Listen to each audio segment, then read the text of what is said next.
चातुर्मास करने की भी कृपा करें। अनाज बचाने के लिए नहीं, आपके पास इतना अनाज का भंडार है तो तुम कितने खाए तो वह पूरेगा, इतना अनाज है। ये अपने शरीर के लिए उन्होंने बोला। प्रसन्न सागर महाराज के यहाँ उपस्थिति से हो रहा है, उनके मौन से भी हो रहा है, उनके जीवन भी एक अपने आप में एक संदेश है। और डॉक्टर्स की एडवाइस रहती है कि भूखे नहीं रहना चाहिए। ये मैंने समस्या महाराज तक पहुंचा दी है और उनके उत्तर का मैं इंतज़ार कर रहा हूँ। हम बिल्कुल रखना चाहेंगे, अगर हेल्थ परमिट करेगी, डॉक्टर परमिट करेगा। जय जुनेंद्र। आज हम सब यहाँ केवल एक कार्यक्रम के लिए नहीं बल्कि तप, त्याग और आत्मसंयम की उस परंपरा को नमन करने के लिए एकत्रित हुए हैं जिसे साधना महादधि आत्मना श्री 108 आचार्य प्रसन्न सागर जी महाराज ने अपने जीवन से जिया है। सामेत शिखर जी झारखंड स्थित जैनियों के सबसे बड़े तीर्थ पर 557 दिन तक अन्न जल त्याग कर की गई तपस्या आज भी समाज को संयम और चेतना का मार्ग दिखा रही है। आज भी मुनिराज का जीवन तप से ही चलता है, जहां लगभग हर 2 दिन उपवास के बाद ही आहार ग्रहण किया जाता है। इसी महान प्रेरणा से जन्मा हर मास एक उपवास आज द्वितीय सामूहिक उपवास एक कवि सम्मेलन के रूप में हम सभी को आत्मचिंतन और साधना से जोड़ रहा है। आइए इस पावन अवसर को संयम, साधना और साहित्य के संगम के रूप में स्वीकार करते हैं और आइए जानते हैं लोगों से कि उनका क्या मानना है हर माह एक उपवास को लेकर के।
बसंत स्वेदी जी, पुनीत कर्नावट जी, चेतन जैन निगोरिया, उपस्थित सभी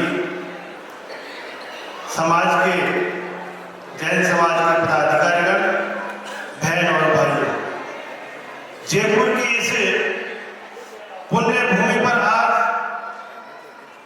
अंतमन्ना आचार्य श्री प्रसन्न सागर जी महाराज के दर्शन और आशीर्वाद प्राप्त करने के लिए मैं अत्यंत सौभाग्यशाली विषय मानता हूं। आपका जीवन तप, साधना, सेवा और समर्पण का एक अद्वितीय उदाहरण है। आचार्य श्री ने 557 दिन के अखंड मौन और एकांतवास जैसी अद्भुत तपस्या पूर्ण कर जैन परंपरा की सर्वोच्च साधना सिंह निष्क्रिय व्रत को सिद्ध किया है।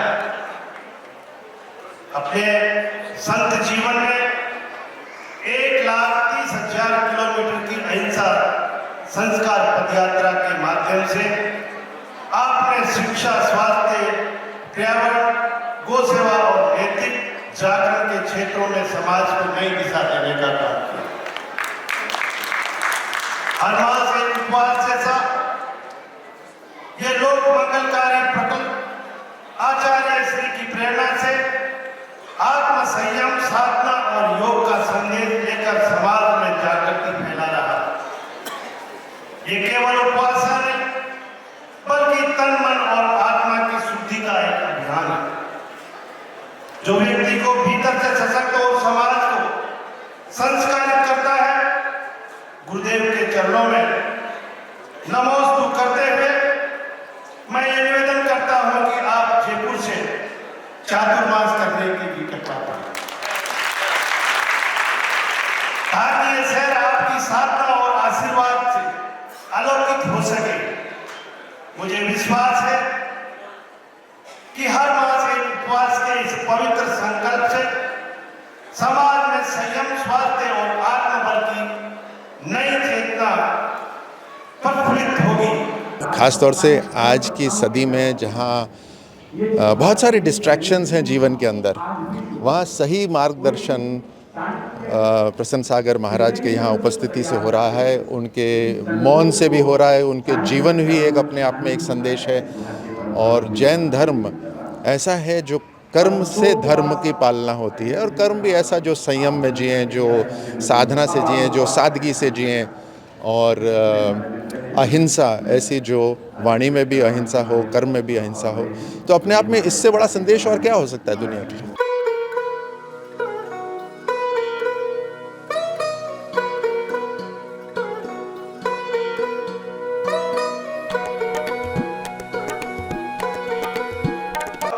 हफ्ते में 4 छुट्टियां होती है सरकारी लोगों को भी, लेकिन कोई छुट्टी पाता नहीं। लेकिन उपवास करने की परंपरा इस देश में है, पूर्व से सनातन में तो बहुत बड़े पैमाने से है। लेकिन ये उपवास का अर्थ मैं ये देता हूँ, केवल पानी पियो, बाकी मत कुछ खाओ, ऐसा मुझे लगता है। मालूम है ये तो हम एकादशी करते, एकादशी और पेट भर के खांसी, तो ये ऐसा उपवास नहीं है।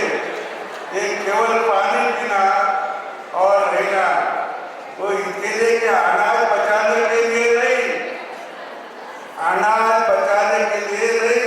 आपके पास इतना अनाज का भंडार है तो तुम कितने खाए तो वह पूरेगा, इतना अनाज है। ये अपने शरीर के लिए उन्होंने बोला। महाराज ने उपवास करने का मतलब कि अपने शरीर की निगाह रखो, आप स्वस्थ रखो, अपना शरीर अच्छा हुआ, आप स्वस्थ हुए तो आप भी काम भी कर सकते, धर्म का काम कर सकते, देश का काम कर सकते, अपना निजी काम कर सकते। इसीलिए स्वास्थ्य के लिए के उपवास का उन्होंने कहा है, आप सब पालन करेंगे ऐसा मैं सोचता हूँ। और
चलने लगे सियासतों के खेल, हम कैसे एकता के गीत गाएं?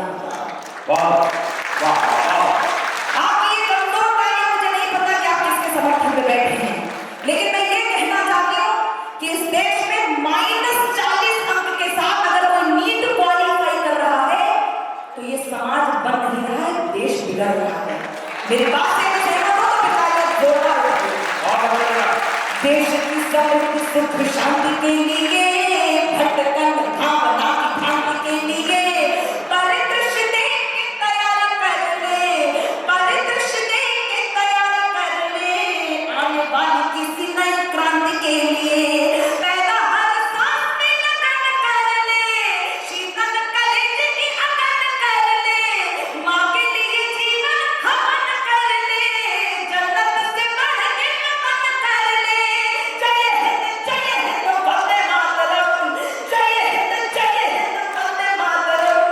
कभी कभी ऐसे भी भजन कर ले, कभी ऐसे भी भजन कर ले। जय हिंद वंदे मातरम, कभी कभी ऐसे भी भजन कर ले। हंसते हंसते फांसी चढ़कर, हंसते हंसते फांसी चढ़कर अपनी जान गंवा दी। सुधांशु कासलीवाल। आप इस पूरे प्रोग्राम को कैसे देखते हो सर, क्या बोलना चाहोगे? महाराज के द्वारा शुरू किया गया एक बहुत ही सुंदर प्रयास है और इससे जैसा कि अभी कहा राज्यपाल महोदय ने कि ये आपकी अपनी सेहत के लिए बहुत आवश्यक है। अलावा इसके कि जैसे उनने तो कहा कि देश में बहुत अनाज है, लेकिन मेरा ये मानना है कि जिन लोगों को भोजन नहीं मिलता, ऐसा बचा हुआ अनाज सब उन तक पहुंचना चाहिए, तभी अपना पर्पस सर्व होगा। आप क्या कहना चाहोगे कि आप रखोगे 1 माह में 1 दिन का व्रत या उपवास? आपने बहुत अच्छी बात पूछी है। मैं इसी संशय में था, क्योंकि मैं डायबिटिक हूँ और डॉक्टर्स की एडवाइस ये रहती है कि भूखे नहीं रहना चाहिए। ये मैंने समस्या महाराज तक पहुँचा दी है और उनके उत्तर का मैं इंतज़ार कर रहा हूँ। हेल्थ परमिट करेगी तो करेंगे। क्या नाम है सर आपका? विवेक काला। तो आप रखेंगे 1 माह में 1 दिन का उपवास? हम बिल्कुल रखना चाहेंगे, अगर हेल्थ परमिट करेगी, डॉक्टर परमिट करेगा तो। और इस पूरे प्रोग्राम को लेकर के आप क्या कहना चाहते हैं? बहुत अच्छा प्रोग्राम है, बहुत अच्छा इनिशिएटिव है गुरुदेव का, ये बहुत अच्छा है। अगर सब लोग करेंगे तो डॉक्टर तक जाने की जरूरत ही नहीं पड़ेगी। जी बिल्कुल। आज की इस संध्या में जहाँ तप ने हमें मौन का अर्थ समझाया, वहीं कविताओं ने उस मौन को शब्द दिए। उपवास केवल भूख का नाम नहीं है, ये इच्छाओं पर विजय और आत्मा के शुद्धि का मार्ग है। और आज ये आयोजन उसी सत्य की अनुभूति है। यहाँ आए आयोजकों, अतिथियों और कवियों से हमने बात करी और जाना कि उनका क्या कहना है हर माह एक उपवास को लेकर के। और ज़्यादातर लोगों ने कहा कि वे भी इस उपवास के पर्व को ज़रूर हर माह मनाने की कोशिश करेंगे, प्रयास करेंगे। इस संकल्प के साथ हर माह एक उपवास केवल एक आयोजन नहीं बल्कि एक जीवन की दिशा है। धन्यवाद।